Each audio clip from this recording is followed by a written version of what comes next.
Hi there, my name is Theresa Anderson, and I welcome you to this episode of Ducky's Wisdom, where we will explore new ways of perceiving ourselves and learn how to bring more wisdom practices into our daily lives and to reconnect with our authentic selves. Life can be challenging, and we could all use a little bit more wisdom and some more ease in our life.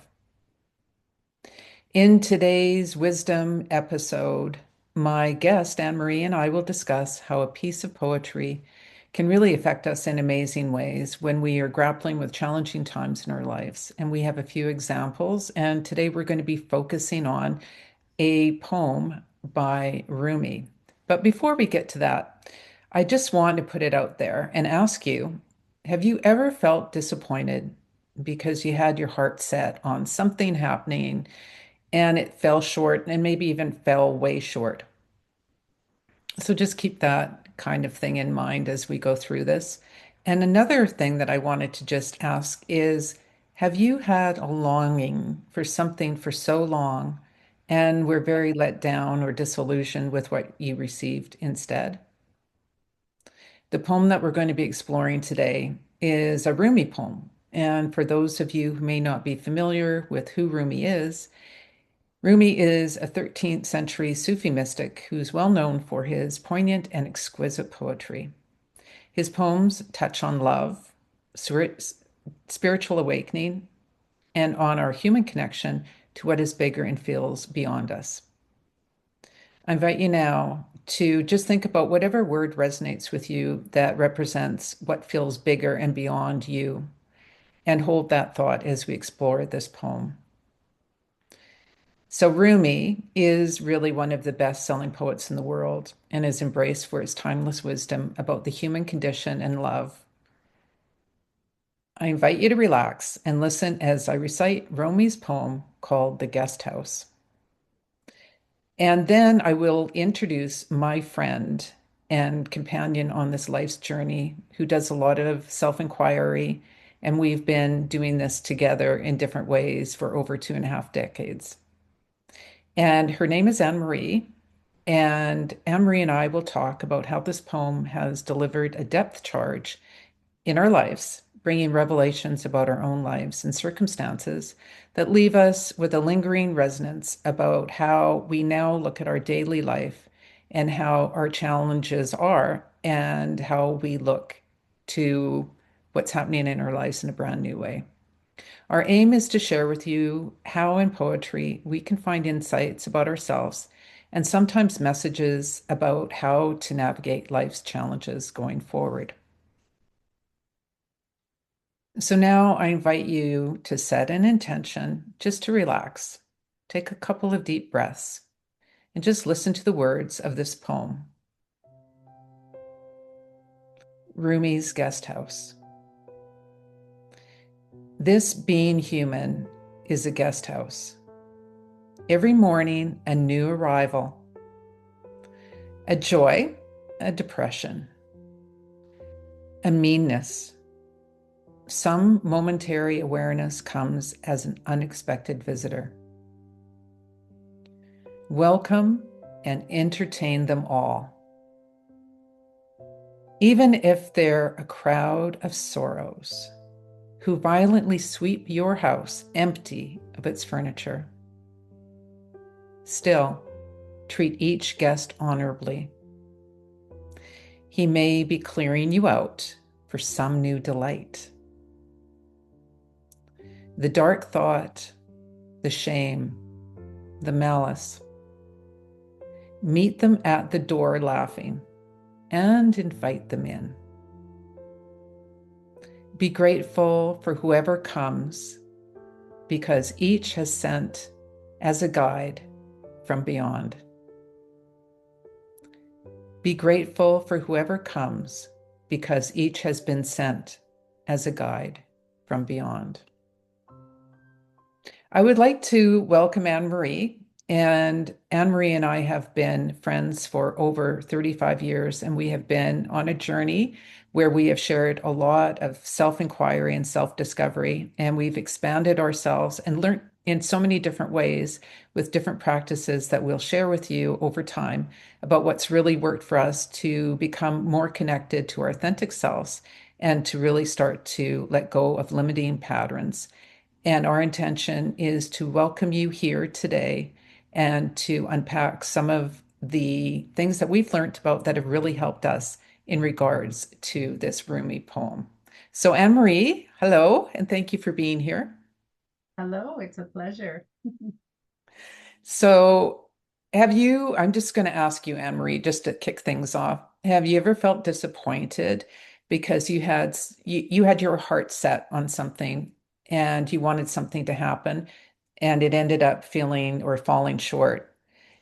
And how did this poem by Rumi help you in your life where you might have had a revelation or an inspiration about seeing your life in a different way?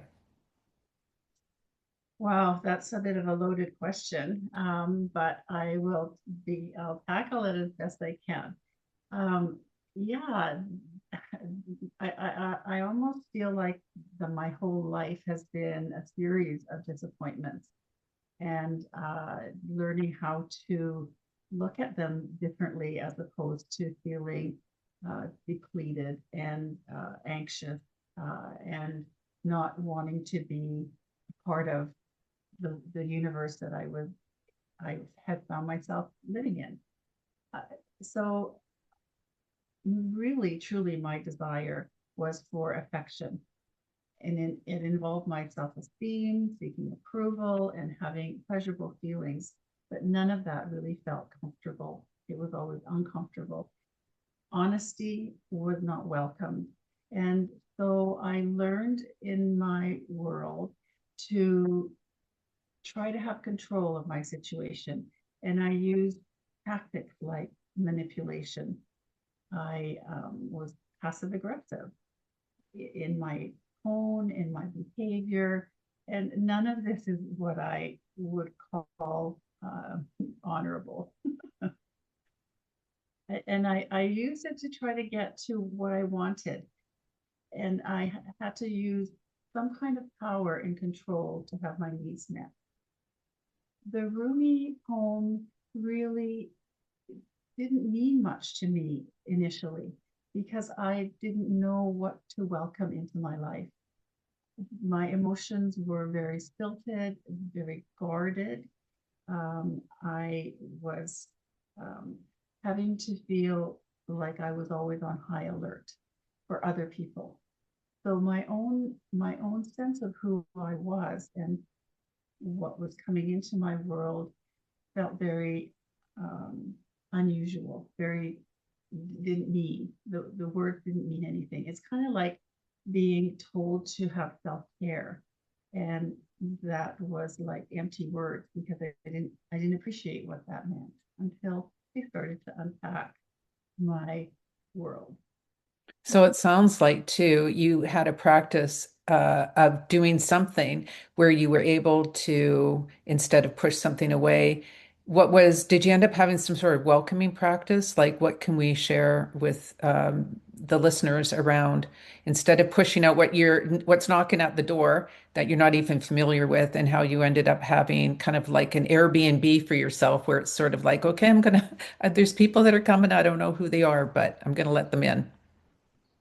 Yeah, what I began to do was in the morning set the intention that I would welcome what was coming to me in the day, and that as I would welcome my thoughts, my feelings, my emotions, people, situations, conditions, that it could possibly be there to teach me something.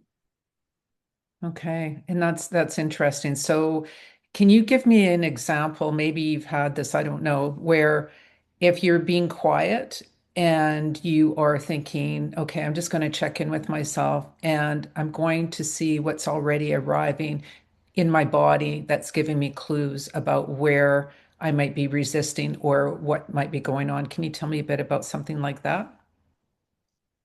Absolutely. When I have an inkling, it's my anxiety, my which I never knew I really had until I started to unpack my life. My anxiety, I can feel it in my belly. And when that starts to feel uncomfortable, it is a clue. It's a trigger for me to sit quietly and say, okay, what's that about? What's going on, Anne Marie, that you can take a look at, um, and a feeling of being uncomfortable. Um, That's interesting. So, where I'm going to just kind of add about my personal experience around the guest house and what that poem really has started to have so much more meaning and it's ongoing for me. It's like there were so many years in my life where I was always unconsciously, I wasn't aware until I was aware when I got thinking, wow, I expect more crap and caca to come to the front door knocking versus thinking that something good or that could feel good during the daytime could also be arriving, even though I'm going through something tough.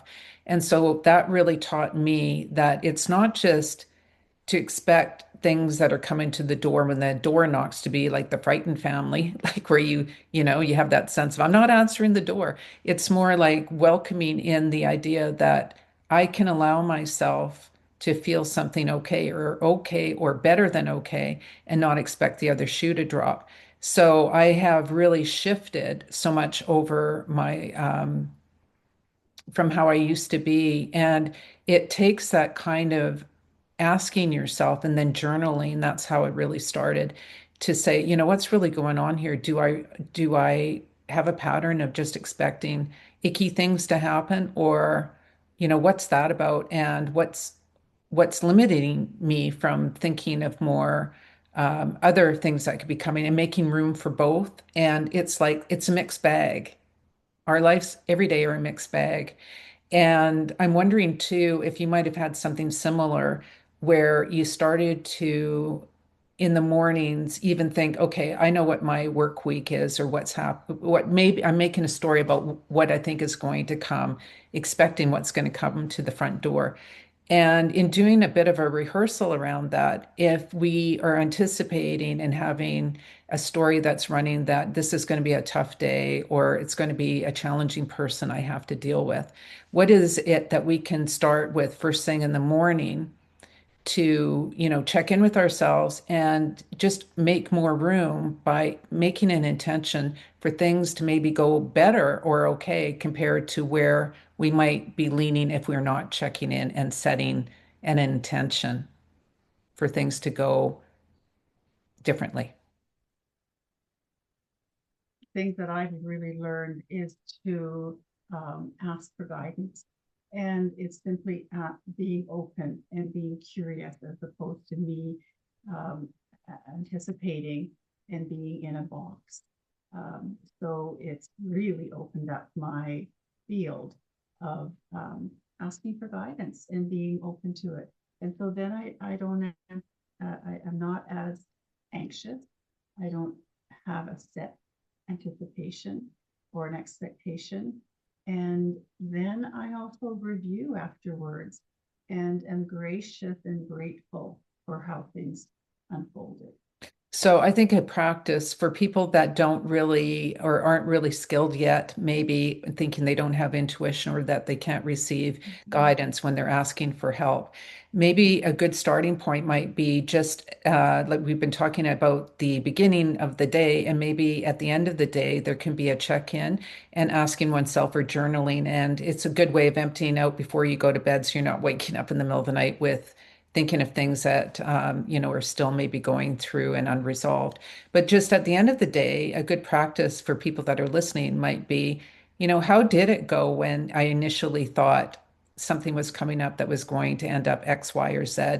And then with that new intention of allowing for something different to occur or to be present for maybe something to shift in an unexpected way, then doing that review and going through what went okay in my day, what was a bit more challenging, and if I had to redo it in the future, what's one small little thing that I could do? It could be a word I say to somebody or an encouragement or kindness to myself. What do you think of that?